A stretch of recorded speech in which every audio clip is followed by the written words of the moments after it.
ఆమోసు గ్రంథము 9వ అధ్యాయము 9వ వచనం. లైవ్లో ఉన్న వాళ్ళందరూ కూడా వందనాలు. లైవ్లో జూమ్లో కనిపిస్తున్న బిడ్డలందరికీ కూడా హృదయపూర్వక వందనాలు.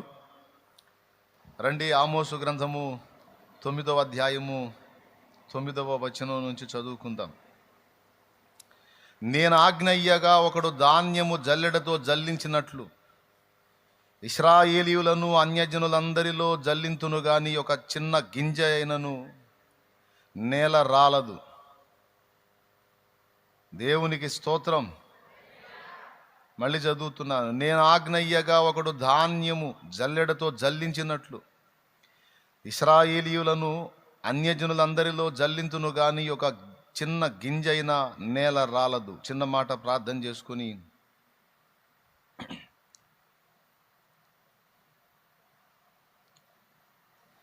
దేవుని సన్నిధిని వెతుకుదాం. రండి, దేవుని వాక్యాన్ని అపేక్షిద్దాం. ప్రేమ కలిగిన మా మహాపరిశుద్ధ తండ్రి, ఘనుడవగు దేవా, నీకు స్తోత్రము. మీ దయాపూర్వక సంకల్పాన్ని బట్టి ఈ శుభవేళ మమ్మల్ని అందరినీ కూడా ఇటు రీతిగా తీసుకొచ్చినందుకు నీకు వందనాలు. నా ప్రభా, ఇంతసేపు పాటల ద్వారా, ప్రార్థనల ద్వారా మా స్తుతులు, విజ్ఞాపనలు, మనవులు గైకొన్నారు. ఇదిగో నీ వాక్యమునొద్దకు వస్తున్నాం. మాతో మాట్లాడండి. ఉపదేశాన్ని అడ్డగింప చూసే సైతాను, దురాత్మ, దయ్యపు అంధకార శక్తుల ప్రభావం యేసు నామములో బంధిస్తున్నాం.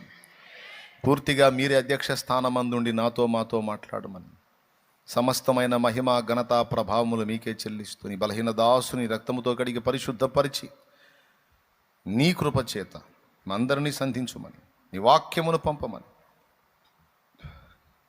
యేసు నామములో ప్రార్థించి పొంది ఉన్నాము తండ్రి, ఆమెన్. మన ప్రార్థన విన్నందుకు దేవునికి విశ్వాసంతో స్తోత్రాలు చెప్దామా మనస్ఫూర్తిగా? నీరసం రోగుల్లాగా చెప్పు, అక్కడ సీదర పుడుతుంది నాకని అసలు జీవంగా చెప్పండి గట్టి స్తోత్రం స్తోత్రం స్తోత్రం స్తోత్రం. అది అట్లా చెప్పాలి స్వరం అయితే. టీబీ పేషెంట్ లాగా ఆయాస పడతాయి, స్తోత్రం స్తోత్రం అన్నట్టు అట్లా చెబుతారు. ఎందుకు స్తోత్రం? చప్పళ్ళు కొడితే గట్టి కొట్టాలి, స్తోత్రం చెబితే గట్టిగా చెప్పాలా? ఇప్పుడు వదిలే.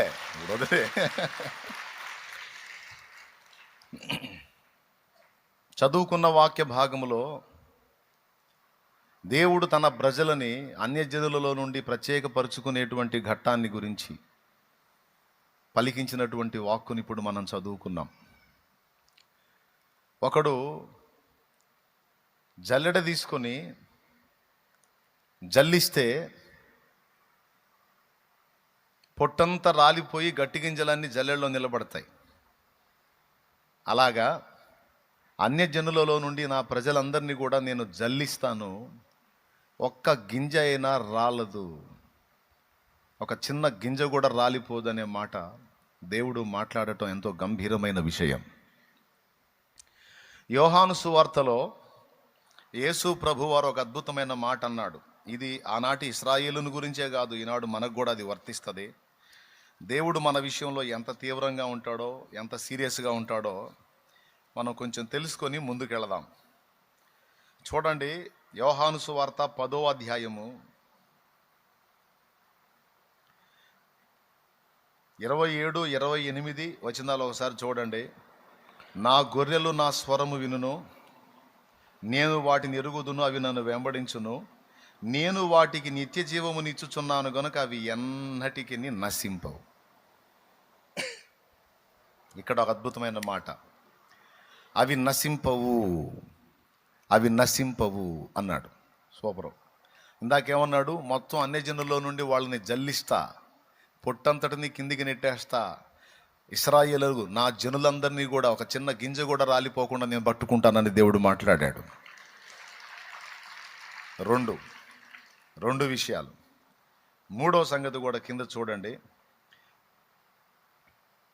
29, 30 వచనాలు. వాటిని నాకిచ్చిన నా తండ్రి అందరికంటే గొప్పవాడు గనుక నా తండ్రి చేతిలో నుండి ఎవడునూ వాటిని అపహరింపలేడు. అబ్బా సూపరం. ఇది మూడవ మాట. దేవుడు తన ప్రజల విషయంలో ఎలాంటి ఆసక్తి కలిగి ఉన్నాడో, ఎలాంటి దృష్టి కలిగి ఉన్నాడో దీన్ని బట్టి మనం తెలుసుకోవచ్చు.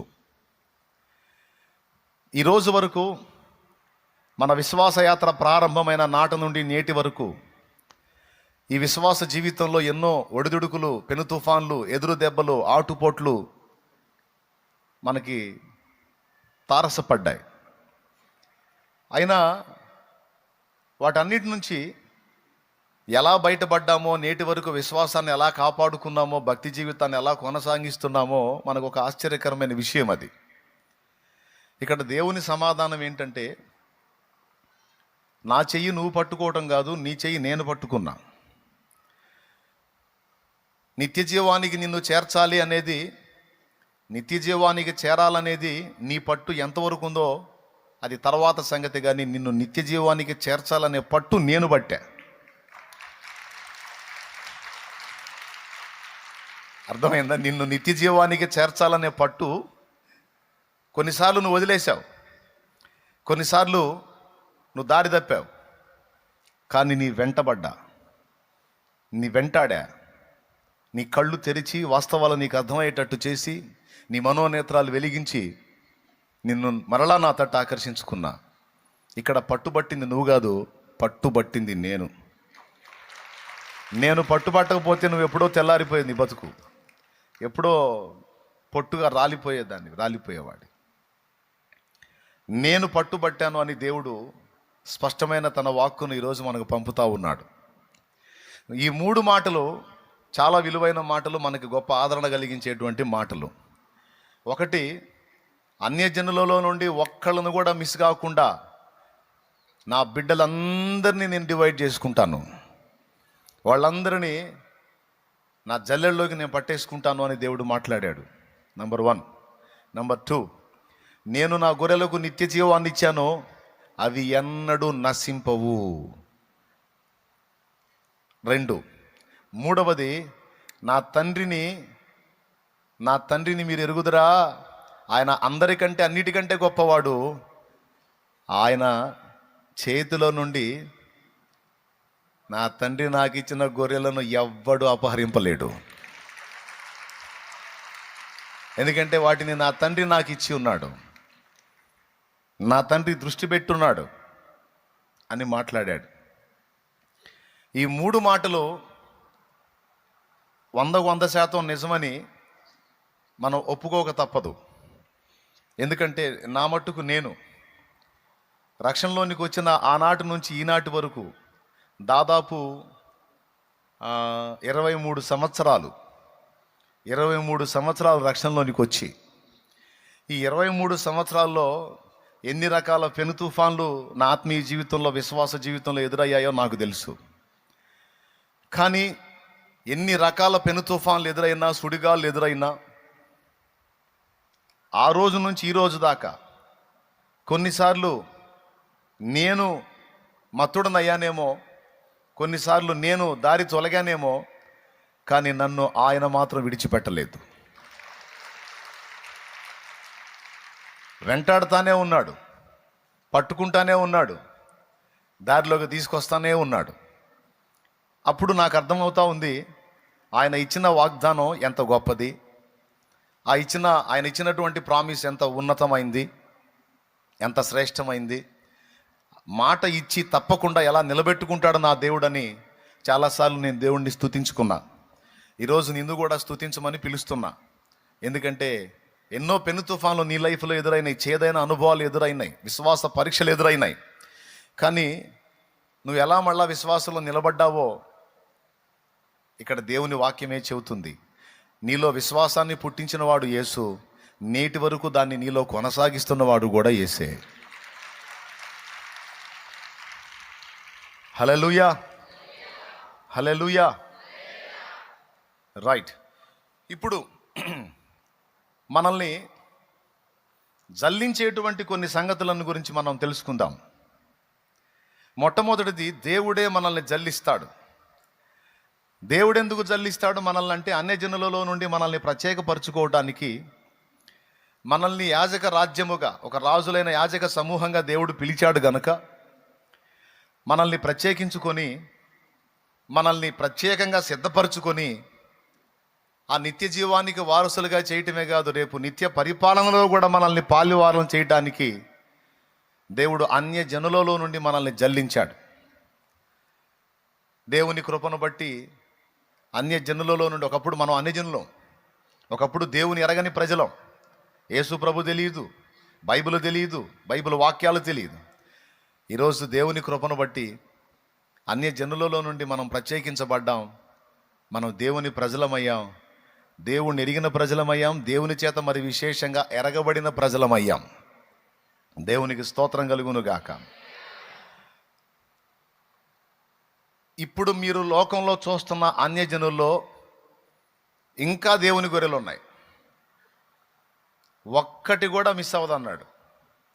ప్రకటన గ్రంథం మనం చూస్తే, ప్రకటన గ్రంథం 7వ అధ్యాయంలో ఒక్కసారి మనం చూడగలిగితే, ఎవడును లెక్కింపజాలని ఒక గొప్ప సమూహము ఆయన సింహాసనం ఎదుట ఖర్జూరపు మట్టలు చేత పట్టుకొని నిలబడ్డారని రాస్తుంది. చూడండి, ప్రకటన గ్రంథము 7వ అధ్యాయము 9వ వచనం చూడండి. అటు తరువాత నేను చూడగా, ఇదిగో ప్రతి జనములో నుండి, ప్రతి వంశములో నుండి, ప్రజలలో నుండి, ఆయా భాషలు మాట్లాడు వారిలో నుండి వచ్చి ఎవడును లెక్కింపజాలని ఒక గొప్ప సమూహము కనబడెను. వారు తెల్లని వస్త్రములు ధరించుకున్న వారై ఖర్జూరపు మట్టలు చేత పట్టుకొని, తెల్లని వస్త్రములు, రక్షణ వస్త్రములు ధరించుకున్న వారై ఖర్జూరపు మట్టలు చేత పట్టుకొని సింహాసనము ఎదుటను గొర్రె పిల్ల ఎదుటను నిలువబడి, సింహాసనాసీనుడైన మా దేవునికిని గొర్రె పిల్లకును మా రక్షణకై స్తోత్రమని మహాశబ్దముతో ఎలుగెత్తి చెప్పిరి. దేవునికి స్తోత్రం కలుగును గాక. ప్రియులారా, ఒకటి గుర్తించండి,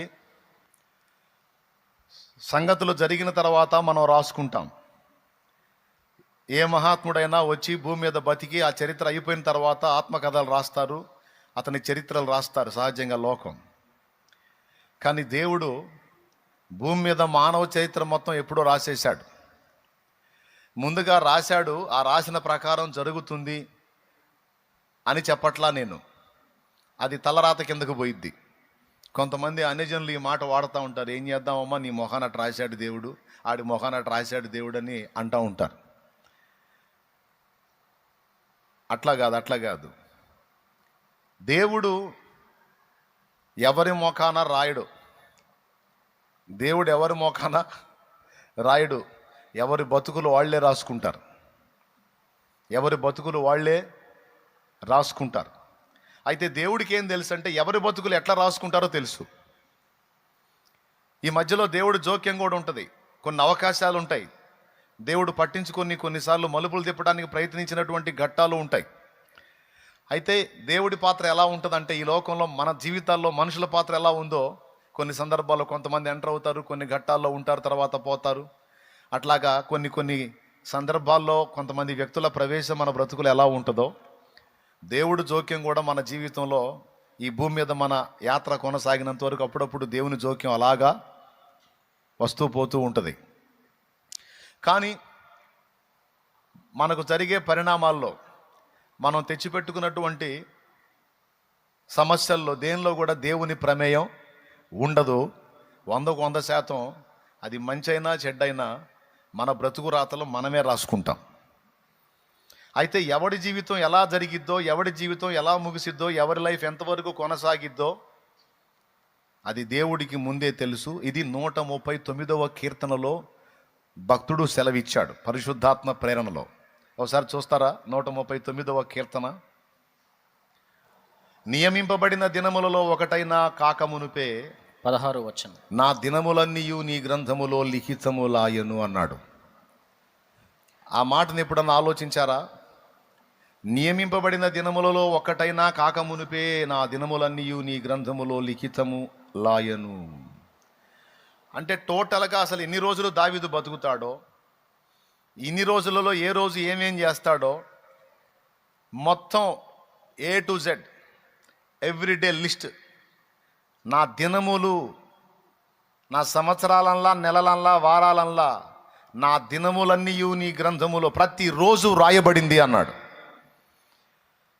అంటే నీ జీవితం, నా జీవితం, ఈ ప్రపంచంలో ఉన్న మనుషులందరి జీవితాలు భూమి మీద ప్రారంభం కాక మునిపే అవి ఎలా ప్రారంభమవుతాయి, ఎలా కొనసాగుతాయి, ఎలా ముగుస్తాయి, ఎన్ని మలుపులు తిరుగుతాయి అనేదంతా కూడా దేవుడు మన భవిష్యత్తులోకి వెళ్ళి చూసి ముందే రాసి కూర్చున్నాడట. ఇవన్నీ దేవుడు ముందే రాసేసి మన బ్రతుకులు ఎలా జరగాలని రాయలా, ఎలా జరుగుతాయో రాసి కూర్చున్నాడు. జరిగే వాటిల్లో ఆయన ఇన్వాల్వ్మెంట్ లేదు. ఇప్పుడు హవ్వ పండు తింది, అందులో దేవుని ఇన్వాల్వ్మెంట్ ఏమైనా ఉందా? ఏం పండ్లు లేక తిందా? పండ్లు లేక తిందా అండి? బోల్డ్ అన్ని పండ్లు ఉన్నాయి, అన్ని వదిలిపెట్టి దాని దగ్గరికి ఎందుకు పోయింది? దేవుడు ఏమన్నా పంపించాడా? అది అన్యులను అడుగు, నువ్వు ఏం చేద్దాం, హవ్వ మోకాన రాసుంది, హవ్వ మోకాన రాసుంది, అందుకే పోయి పండు కోసుకొని తిందంట. అప్పుడు అవ్వది తప్పు కాదు, అలా రాసిన దేవుడిది తప్పు అయింది. అన్యజనుల డైలాగ్ అదే. ఏం చేద్దాం, నీ మొఖాన రాసి పెట్టుందమ్మా, ఆడి మొఖాన రాసి పెట్టుందమ్మా అంటాడు. అప్పుడు లేదు, హత్యా నేరాలు కూడా ఉండవు. సంపినోడు ఏమంటాడు తెలుసా? ఆడికి అటు రాసి పెట్టుంది సార్ నా చేతిలో సావాలని, ఆడు నా చేతిలో సావాలని ఆడికి రాసి పెట్టుంది, ఆడు చంపాలని నాకు రాసి పెట్టుంది. మరి నేనేం చేయాలంటే, నిన్ను తీసుకెళ్ళి జైల్లో వేయాలని మాకు రాసి పెట్టుంది రారా అంటారు పోలీసు వాళ్ళు. దేవునికి స్తోత్రం.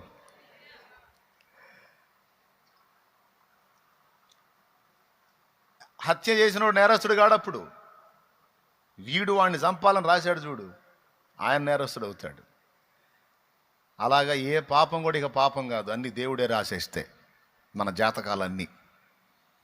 అట్లా రాస్తాడా దేవుడు? అట్లా రాస్తే మనం స్వేచ్ఛా జీవులంగా తోలు బొమ్మలం అవుతాం. ఈ బొమ్మలన్నీ దేవుడు, పిల్లలు కానీ బుడ్డిలాట ఆడుకుంటుంటారే, అట్లా ఆడుకున్నట్టు ఉంటుంది దేవుడు. కానీ దేవుడు అలాంటి వెర్రి పనులు చేసేవాడు కాదు. దేవుడు మనల్ని తన వలె నిర్మించాడు. అంతేకాదు ఆయన ఎలా స్వేచ్ఛాపరుడై ఉన్నాడో మనకు కూడా పూర్తి స్వేచ్ఛనిచ్చాడు. పండు తినవచ్చు, లేదా దేవుని మాట విని కంట్రోల్ చేసుకోవచ్చు, నీ ఇష్టం. తింటే శాపాన్ని మరణాన్ని తెచ్చుకుంటావు, తినకుండా నా మాట వింటే ఆశీర్వాదాన్ని దీవెనను తెచ్చుకుంటావు, నీ ఇష్టం అని వదిలేశాడు. ఇక్కడ పండు తినడంలో దేవుని ప్రమేయం లేదు, పూర్తిగా హవ్వది. సాతాను హవ్వను ప్రేరేపించాడు, సర్పంలో ఉండి హవ్వ బుక్ అయింది. ఇలా ప్రతి మనిషి జీవితం పూర్తిగా తనదే బాధ్యత. అందులో దేవుని ఇన్వాల్వ్మెంట్ ఏమి ఉండదు. అయితే ఒకటి తెలుసు దేవుడికి ఏం తెలుసు అంటే, మనం ఎట్లా తేడా పడతామో, తిరిగి ఎలా మళ్ళుకుంటామో, తిరిగి ఎలా నిలబడతామో, చివరికి మన పరిస్థితులు ఎలా మారిపోతాయో, క్లైమాక్స్ ఏంటో, మొత్తం మన లైఫ్ సినిమా మొత్తాన్ని ముందే చూస్తాడు ఆయన. అది విషయం. ఇందులో మనం చేసుకునే బుద్ధిహీనమైన పనులకు మనం తినే తన్నులు అన్నీ అవి కూడా రాసుకుంటాడు. ఈ టైంలో ఇలాంటి బుద్ధిహీనమైన పని చేసి ఈ టైపు కోటింగ్ ఇటు తింటాడు, ఈమె తింటుంది, అది కూడా రాసుకుంటాడు. ఆ కోటింగ్ తినే విషయంలో ఆయన ఇన్వాల్వ్మెంట్ ఏం లేదు. మనం చేసుకునే బుద్ధి తక్కువ పనుల వల్ల మనం బుక్ అవుతాం అన్నమాట. కానీ ఒకటైతే తెలుసు, క్లైమాక్స్ తెలుసు, టోటల్ లైఫ్ మొత్తం తెలుసు దేవుడికి. అర్థమైందా మీకు క్లియర్గా? అర్థమైందా? క్లియర్గా చెప్పాను, అర్థం కాకపోతే నా సంబంధం లేదు. రెండవది, ప్రకటన గ్రంథం భవిష్యత్తు సంభవాల గ్రంథం. అందులో ముందే చెప్పేశాడు, ప్రతి జాతిలో నుండి, ప్రతి వంశములో నుండి, ఆయా భాషలు మాట్లాడు వారిలో నుండి ఎవడునూ లెక్కింపజాలని ఒక గొప్ప సమూహము సింహాసనం ఎదుట ఖర్జూరపు మట్టలు చేతబట్టుకొని తెల్లని వస్త్రాలు ధరించి సింహాసనాసీనుడైన వానికి గొర్రె పిల్లకును మా రక్షణ కొరకై స్తోత్రము అని చెప్పి దేవుని మహిమపరుస్తున్నారట, ప్రభువుని మహిమపరుస్తున్నారట. అక్కడ ఏం వాడాడంటే, ప్రతి జాతి నుండి, ప్రతి జనము నుండి, ఆయా భాషలు, వంశం అని కూడా అంటాడు. చూడండి ఒకసారి. ఇదిగో ప్రతి జనములో నుండి, ప్రతి వంశము నుండి, ఆయా భాషలు మాట్లాడు వారి నుండి, ప్రజలలో నుండి, ఆయా భాషలు మాట్లాడు వారిలో నుండి వచ్చి, రైట్, ఈ భాష ఆ భాష అని లేదు, ఆయా భాషలో మాట్లాడే భాషలు, అన్ని భాషల్లో వాళ్ళు, అన్ని వంశాలలో వాళ్ళు, అన్ని జనముల్లోని వారు, ప్రజలందరిలోని వారు యేసు నామమును బట్టి రక్షణ పొందుతారు. అందుకే చెప్తున్నాను, ఇప్పుడు అన్యజనుల్లోంచి మనం జల్లించబడ్డాం, ప్రత్యేకించబడ్డాం. దేవుడు మనల్ని ఇప్పటికి సపరేట్ చేశాడు. మళ్ళా ఇంకా జల్లించబడి మళ్ళా చేర్చబడే సరుకుంది. మొన్న చేర్చబడ్డారు, ఒక ఒక గుంపు సమూహం అయితే చేర్చబడ్డారు. సంఖ్య చెప్పాలనుకోవట్లా. దేవునికి స్తోత్రం. ఏమండి, ఇంచుమించు చెప్పేదా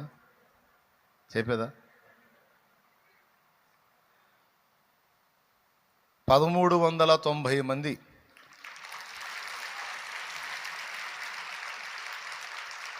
దేవుడు రక్షణలో నడిపించుకున్నాడు. అసలు ఈసారి అయితే సంఖ్య చెప్పొద్దు అనుకున్నా. ఎందుకంటే ఇంకా దేవుడు రక్షించాలి. మనం సంఖ్య చెప్పలేనంతగా ఆత్మలు రక్షింపబడాలి. ఇప్పుడు వాస్తవం ఏంటంటే 1400 దాటారు. మన వాళ్ళు కొన్ని పేర్లు ఎగరగొట్టారు. ఫ్లోటింగ్ ఇచ్చి నెడతా ఉన్నాం, పో నెట్టేస్తా ఉన్నాం కదా. ఎంతమంది ఏం రాసుకుంటారు? కొన్ని పేర్లు ఎగిరిపోయినాయి. అయినా పర్వాలా, ఉన్న సంఖ్య యథార్థంగా చెప్పాలి కాబట్టి వచ్చినంత వరకు లిస్టు చెప్పాను. 1390 పైచిలుకు ఆత్మల రక్షణలోనికి వచ్చాయి ఆ 4 దినాల కూటాలలో. నేను అనుకున్నాను ఒక 800 లోపు, కానీ దేవుడు దాన్ని 3 భాగాలు పెంచాడు. అన్ని జీవితాలు రక్షణలోనికి వచ్చినాయి. చూడండి, కూటాలకు ముందు వరకు వాళ్ళు ఎందులో ఉన్నారు? ఆ కూటాలు పెట్టి జల్లెడ పట్టుకున్నాడు. రండి రా నా సరుకు మీరంతా రండి, దేవునికి స్తోత్రం. రండి తల్లి రండి, మీరంతా నా సరుకు, నా కొరకు నియమించబడ్డారు, నిత్య జీవానికి నిర్ణయించబడ్డారు, కోరుకున్నారు నన్ను. లోకం మొత్తం వస్తానంటే రమ్మంటాడు, రండి మీకోసమే ప్రాణం పెట్టాను అంటాడు. కానీ లోకం రాదు. దుర్మార్గులు, ఉన్మాదులు, ఎంత చెప్పినా విననటువంటి మూర్ఖులు, తెలిసి దేవుణ్ణి ద్వేషించి తృణీకరించే వాళ్ళు రారు. వాళ్ళు అదంతా పొట్టు, జల్లెడ పట్టినప్పుడు ఆ పొట్టంతా దిగిపోయిద్ది, గట్టి గింజలన్నీ కుప్పబోసుకుంటాడు దేవుడు. ఖచ్చితంగా జరిగింది. అసలు ఈ లోకం అనే రంగస్థలాన్ని నిర్మించిందే అందుకు. తన వారెవరో పొట్టేదో తేల్చుకొని తన వారు అనబడిన వారు గట్టి గింజలన్నిటినీ కూడా నిత్య జీవం అనే కొట్టులో ఉంచాలని, స్థిరపరచాలని, యుగయుగాల పర్యంతం శాశ్వత జీవాన్ని ఇవ్వాలని నిర్ణయించి దేవుడు అసలు ఈ భూమిని, ఈ రంగస్థలాన్ని నిర్మించాడు. ఇందులో ఇంతమంది జనాలు ఈ నాటక రంగం మొత్తాన్ని నడిపిస్తున్నాడు, కథ అంతా నడిపిస్తున్నాడు. ఆరంభం మొదలుకొని నేటి వరకు జనములను జల్లెడబడతానే ఉన్నాడు. అలా జల్లిస్తున్నటువంటి జల్లింపులో తరతరాలుగా అనేక మంది పట్టబడతానే ఉన్నారు. అందులో ఈ తరములోకి వచ్చేటప్పటికి నువ్వు నేను కూడా పట్టబడి దేవుని జల్లెడలో కూర్చున్నాం. అదృష్టవంతులం మనం. హల్లెలూయా.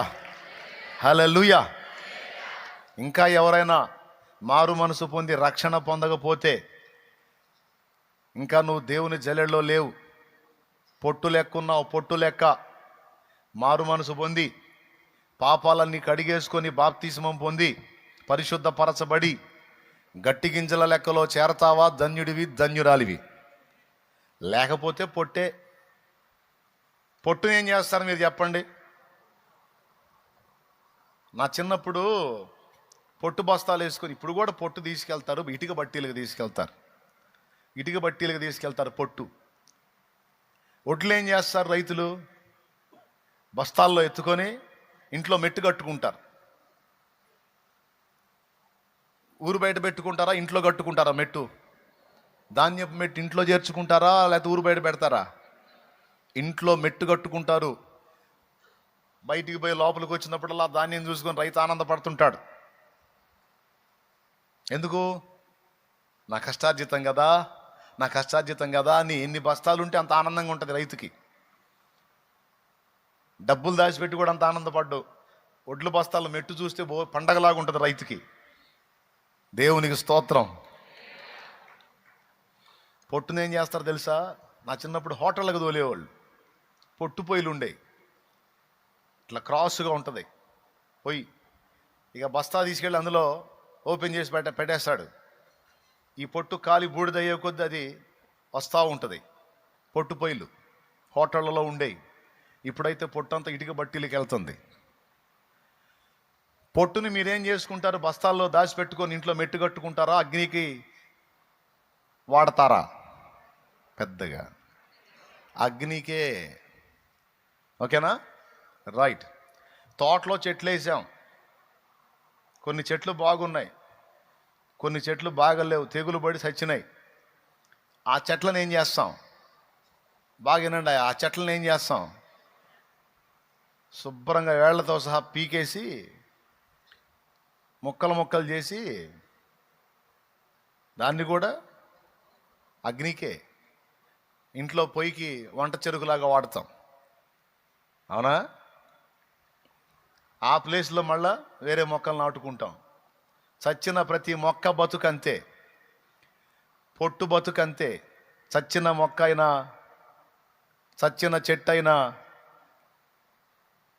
ఒట్టి పొట్టైనా, అలాగే రక్షణానుభవం లేకుండా, మారు మనసు లేకుండా సువార్తను తిరస్కరించినటువంటి పొట్టు చెట్టు బ్రతుకు కూడా అగ్నికే. అగ్నికే. ఇది దేవుని వాక్య సత్యం. అగ్ని ఆరదు, పురుగు చావదు అన్నాడు. అందుకే ప్రతిసారి హెచ్చరిక చేస్తున్నా, మళ్ళా హెచ్చరిక చేస్తున్నా. నిన్ను ప్రేమించి ఆ నిత్యం మండే నరకం నుంచి నిన్ను కాపాడటానికి నీకోసం తన పరిశుద్ధ రక్తమును చిందించిన వాడు యేసుక్రీస్తు ప్రభు ఒక్కడే. ఆయనే నిజమైన దేవుడు, దేవుడు అనడానికి యోగ్యుడు. ఆ కొలతలు కలిగిన వాడు, క్యారెక్టర్ కలిగిన వాడు, పరిశుద్ధత కలిగిన వాడు, ప్రేమ కలిగిన వాడు, మాదిరి ఇచ్చేవాడు. దేవుడు అంటే దానికి సంబంధించిన హై క్వాలిటీస్ అన్నీ కూడా యేసులోనే ఉన్నాయి. ఇంకా అంత మాత్రపోడు ఇంకొకళ్ళు లేడు. అందుకే అన్ని పక్కన పెట్టి యేసును పట్టుకున్నా నేను వచ్చి. దేవునికి స్తోత్రం. నువ్వు ఎన్ని పుస్తకాలైనా తిరిగాయి, ఎన్ని ప్రదేశాలైనా తిరుగు, యేసు లాంటి వాడు, యేసు మాత్రపు వాడు ఒక్కడంటే ఒక్కడు కూడా లేడు. ఇంతకు ముందు లేడు, ఇప్పుడు లేడు, ఇక ముందు కూడా రాడు. యేసు ఒక్కడే. ఆయనతో సమానులు ఎవ్వడూ లేడు. కొంతమందికి మండిపోతుంటుంది ఈ మాటలు. ఏంటంటే మండిపోతే నేను చేయమంట, నేను చెప్పేది వాస్తవం. ఒకప్పుడు నాకు కూడా మండింది. మరి మండి గొడ్డలు దించుకుంటేట సత్యం వెతకాల. వెతికా నేను. నాకు అదే కరెక్ట్ నిజమే, కరెక్టే కదా, క్రైస్తవులు చెబుతుంది నిజమే కదా. యేసు ప్రభు జీవితాన్ని గమనించినట్లయితే, యేసు ప్రభు లైఫ్ని గమనించినట్లయితే, యేసు ప్రభుకి సరిపోల్చగలిగినటువంటి వ్యక్తులు ఎవ్వడు లేడన్న సంగతి నాకు అర్థమయ్యి, నేను కూడా నోరు మూసుకొని నేను కూడా ఇప్పుడు అదే పాట పాడుతున్నా. హల్లెలూయా, హల్లెలూయా.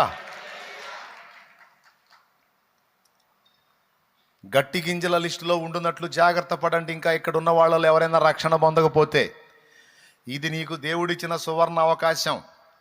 ఈ అవకాశాన్ని సద్వినియోగం చేసుకొని జాగ్రత్త పడకపోయావనుకో, నిన్ను అస్సలేం బలవంత పెట్టడు, అస్సలేం ఇబ్బంది పెట్టడు.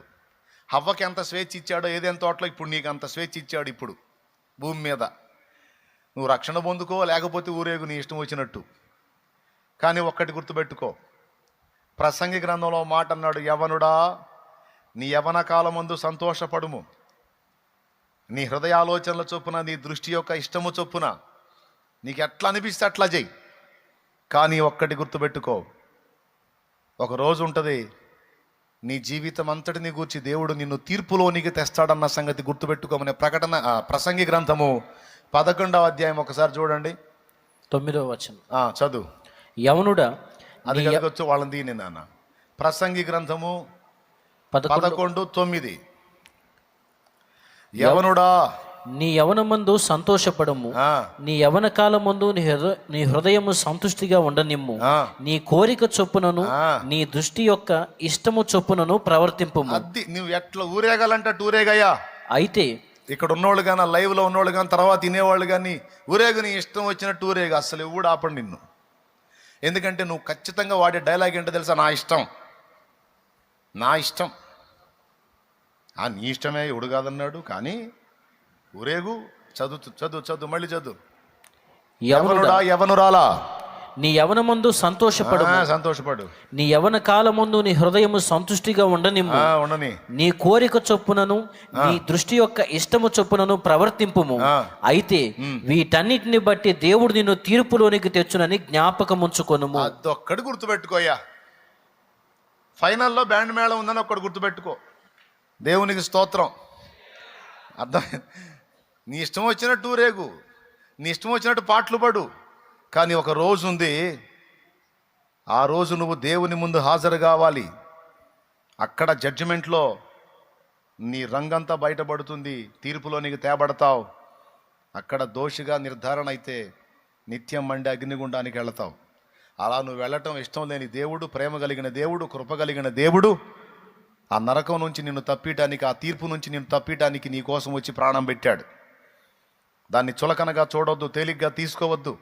ఆయన చిందిన పరిశుద్ధ రక్తములోని ప్రతి పాపం కడిగేసుకొని పరిశుద్ధుడవై, పరిశుద్ధురాలివై, మారు మనసుకు తగిన ఫలం ఫలిస్తూ రక్షణ పొందుకొని ధన్యుడవు, ధన్యురాలివిక.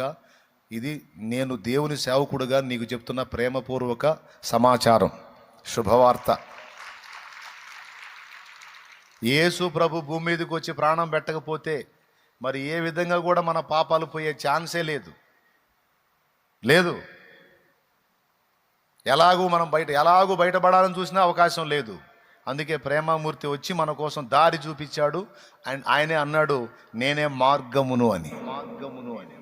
నేనే మార్గమును, సత్యమును, జీవమును, నా ద్వారానే తప్ప ఎవడు తండ్రి వద్దకు రాడని ఆ ఒక్కడే మాట్లాడాడు. అనేకుల పాప విమోచనార్థమై క్రయధనముగా నా ప్రాణమును పెట్టుచున్నాను, నా అంతటా నేను దాన్ని పెట్టుచున్నాను, నా అంతటా తిరిగి దాన్ని తీసుకున్నటకు నాకు అధికారము కలదని చెప్పిన ఒకే ఒక్క వ్యక్తి ప్రభు అయిన యేసుక్రీస్తు. అనేకుల పాప పరిహారార్థమై నా ప్రాణం పెడుతున్నానన్న ఏకైక దేవుడు యేసు ప్రభు ఒక్కడే, ఇంకెవ్వరూ లేరు. అనేకుల పాపం కోసం ఇదిగో నేను ప్రాణం పెడతానని, ప్రాణం పెట్టానని చెప్పిన దేవి కానీ దేవత కానీ నేను మొక్కిన వాళ్ళలో ఒక్కళ్ళు కూడా లేరు. ఇంకా చెప్పాలంటే నాకు ఇత్తన్నది తీయలేదు ఏందని ప్రాణం తీశారు, మా ప్రాణం తీశారు. నాకు మొక్కినవి తీర్చలేదు ఏందిరా అని మా ప్రాణం తీశారు. అప్పుల పాలు అయిపోయి కూడా మళ్ళీ అప్పు తీసుకొచ్చి మళ్ళా మరి ఇస్తానన్న బలులు ఇవ్వకపోతే డేంజర్. మళ్ళీ అట్లా బాధలు పడ్డాం. కానీ యేసు ప్రభు నా నుంచి బలులు అడగలేదు, ఆయనే నా కొరకు బలైపోయాడు, ఆయనే నా కొరకు బలై తిరిగి లేచాడు. ఇది సత్యం. ఇలా చేసిన వాళ్ళు ఎవరున్నారు? మీరు పోయి వెతుక్కోండి. నన్ను తిట్టేవాళ్ళు కూడా ఎతకండి పోయి. తర్వాత తిడుదురు కానీ, ఏదైనా దొరికితే తిడుదురు కానీ, నేను చెబుతున్నా ఒక్కడు కూడా లేడు. దొరకదు నువ్వు వెతికినా. యేసు వంటి దేవుడు దొరకడు, యేసు వంటి దేవుడు దొరకడు. అందుకే యేసు దేవుడుగా గల జనులు ధన్యులు, ధన్యులు, ధన్యులు.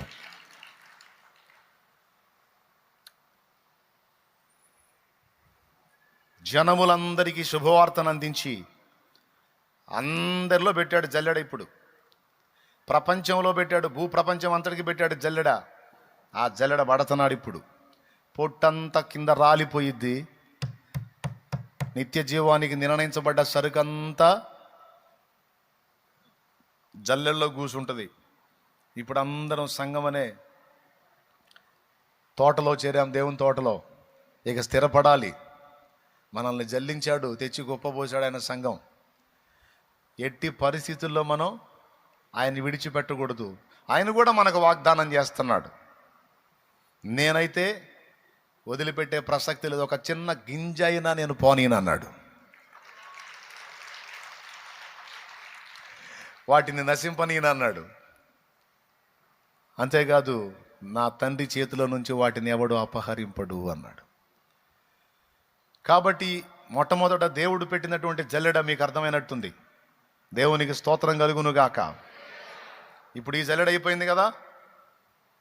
లోకములో జల్లెడ పెట్టాడు, అక్కడ జల్లించాడు, ఆ పొట్టు అక్కడే దిగింది, గట్టి సరుకు వచ్చి సంఘంలో చేరింది. ఇక మళ్ళీ కొంతమంది ఉంది అక్కడ, మళ్ళీ ఇంకో రౌండ్ జల్లెడ పెడతాడు.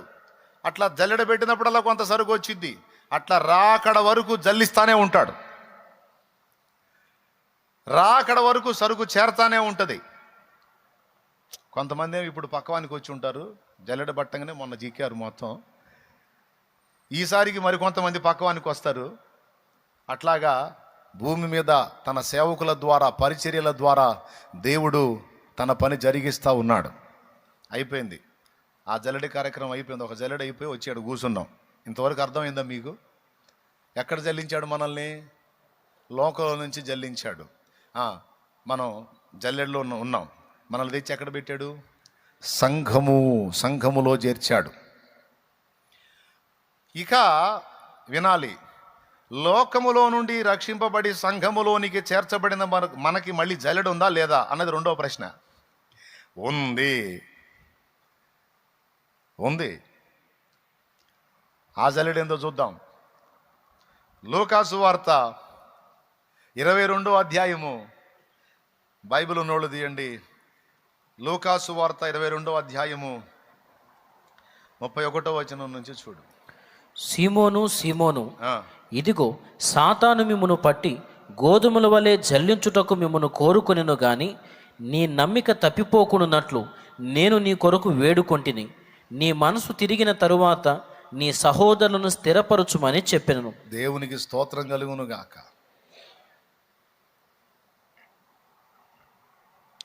ఇది రెండవ విషయం. మనల్ని జల్లించేటువంటి ఘట్టం అయిపోలా. లోకంలో జల్లెడబోసాడు, వచ్చి సంఘంలో చేరాం. ఇప్పుడు సంఘంలో మళ్ళా జల్లెడలో పెడతాడు. ఇది నేను నా సొంత మాటలు చెప్తుంది కాదు, దేవుని వాక్యం సూచిస్తున్నటువంటి సందేశం. సీమోను, ఇదిగో సాతాను మిమ్మును పట్టి గోధుమల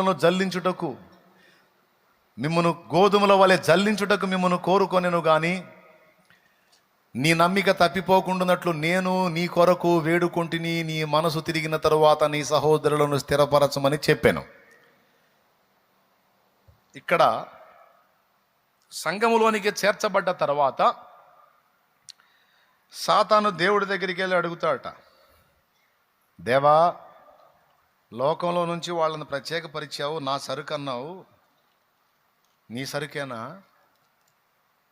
ఏమో నా సరుకు కూడా ఉండొచ్చుగా,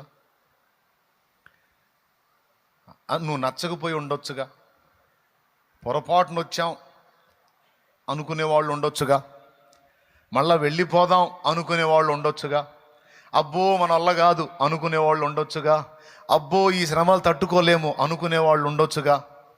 కాబట్టి మరి నాకు కొంచెం అవకాశం ఇస్తే నేను కొంచెం ప్రయత్నం చేసుకుంటా అని వాడు దేవుణ్ణే కోరుకునేటువంటి విషయం సాక్షాత్తు యేసయ్యే చెప్పాడు.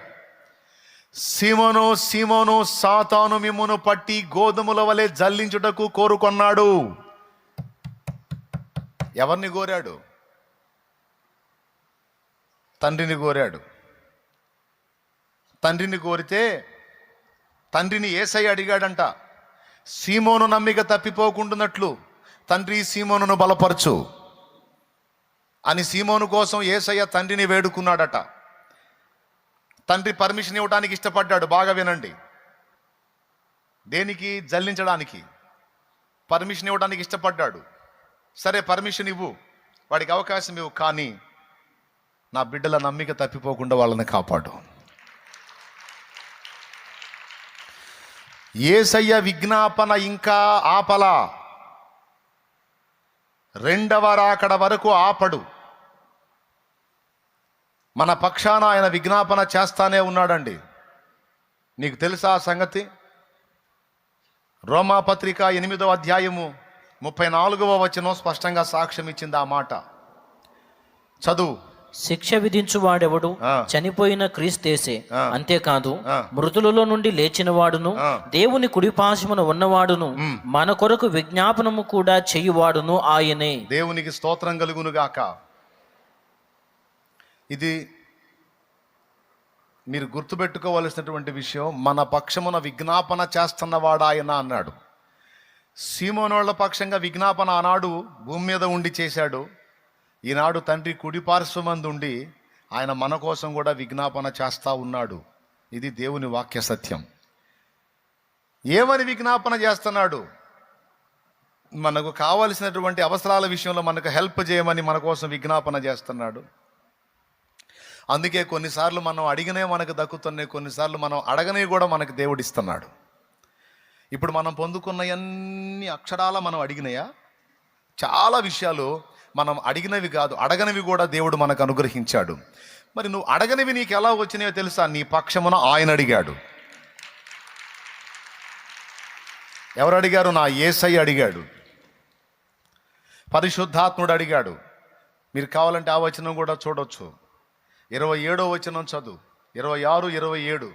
అటువలే ఆత్మయు మన బలహీనతను చూచి సహాయము చేయుచున్నాడు. ఏలయనగా మనము యుక్తముగా ఎలాగూ ప్రార్థన చేయవలనో మనకు తెలియదు గాని. అసలు మనం చేసే ప్రార్థన దేవుడు ఆమోదించాడా లేదా అన్నది కూడా మనకు తెలియదు. యుక్తమైన ప్రార్థన అసలు మనకు తెలియదంట. చదువు. ఉచ్చరింప శక్యము కాని మూలుగులతో ఆ ఆత్మ తానే మన పక్షముగా విజ్ఞాపనము చేయుచున్నాడు. మరియు హృదయములను పరిశోధించువాడు ఆత్మ యొక్క మనసు ఏదో ఎరుగును. ఏలయనగా ఆయన దేవుని చిత్త ప్రకారము పరిశుద్ధుల కొరకు విజ్ఞాపనము చేయుచున్నాడు. భూమి మీదుండి మన పక్షమున విజ్ఞాపన చేస్తున్నవాడు పరిశుద్ధాత్మ. పరిశుద్ధాత్మ దేవుడు భూమి మీదుండి మన పక్షమున తండ్రికి విజ్ఞాపన చేస్తున్నాడు. యేసయ్యేమో తండ్రి కుడిపార్శ్వమందుండి మన పక్షాన విజ్ఞాపన చేస్తా ఉన్నాడు. నా ప్రభువుకి స్తోత్రం కలుగును గాక. పెద్దగా చెప్పండి హల్లెలూయా. ఏమని విజ్ఞాపన చేస్తున్నారు? ఎందుకోసం విజ్ఞాపన చేస్తున్నారు? భూమి మీదేమో ఈయన విజ్ఞాపన చేస్తున్నాడు, అక్కడేమో ఆయన విజ్ఞాపన చేస్తున్నాడు. అందులో మన భద్రత కొరకు విజ్ఞాపన జరుగుతుంది. మన భద్రత కొరకు, మనకు నియమించబడినటువంటి దినములు పూర్తయ్యేంత వరకు దుష్టుడు మనల్ని ముట్టకుండా, మరణము మనల్ని సమీపించకుండా మన కోసం విజ్ఞాపన చేస్తున్నాడు. దేవునికి స్తోత్రం. మన భద్రత కొరకైన విజ్ఞాపన జరుగుతుంది నా ప్రభు ద్వారా. అంతేకాదు, మన అవసరములకు సహాయము నిమిత్తము విజ్ఞాపన రాసుకో, ఇంట్రెస్ట్ ఉంటే రాసుకో, దేని నిమిత్తం విజ్ఞాపన చేస్తున్నారు అనేది. మన భద్రత విషయమై విజ్ఞాపన జరుగుతుంది.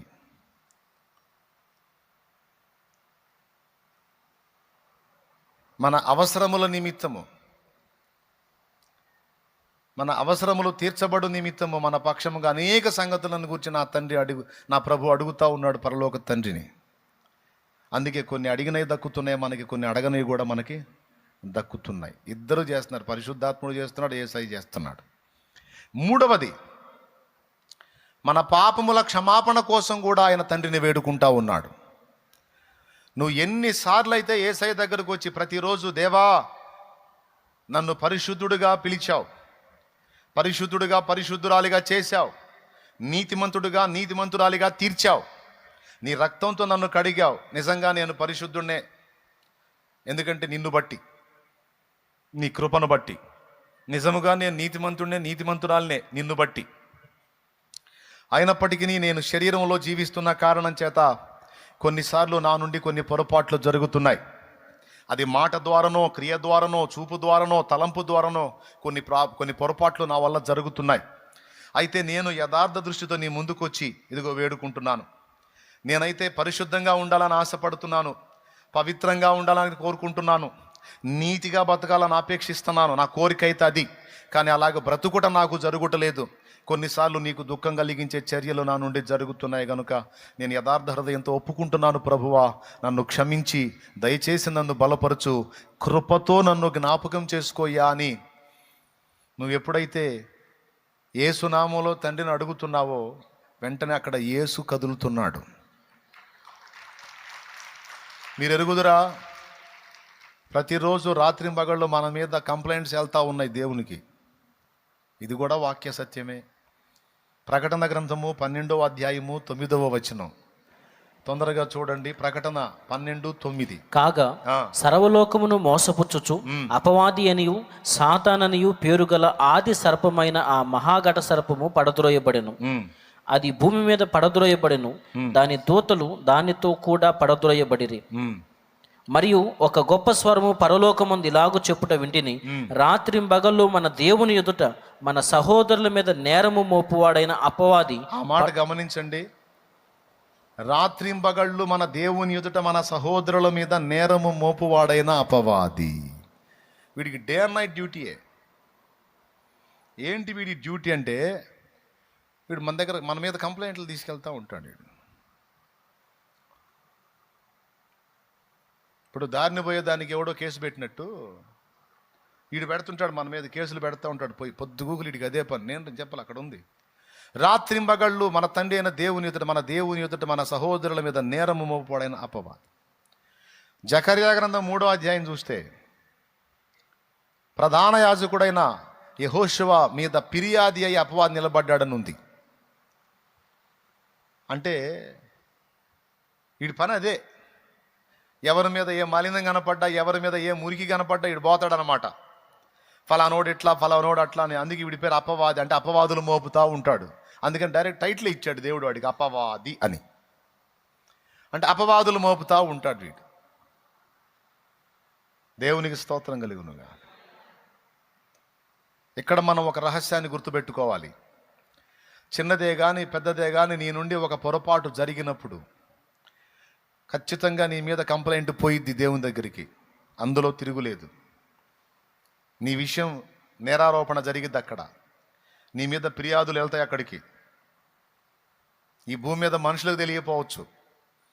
రహస్యమందు చేసే పాపాలు, రహస్యంలో ఉండి జరిగించేటువంటి క్రియలు మనుషులకు ఎట్ట తెలుస్తాయి, కానీ మొత్తం ఆయన దగ్గరికి వెళ్తాయి. ఎందుకంటే రహస్యంలో చూసి తీసుకెళ్ళి తండ్రికి చెప్పే వ్యక్తి ఒకడు ఉన్నాడు, వాడు అపవాది.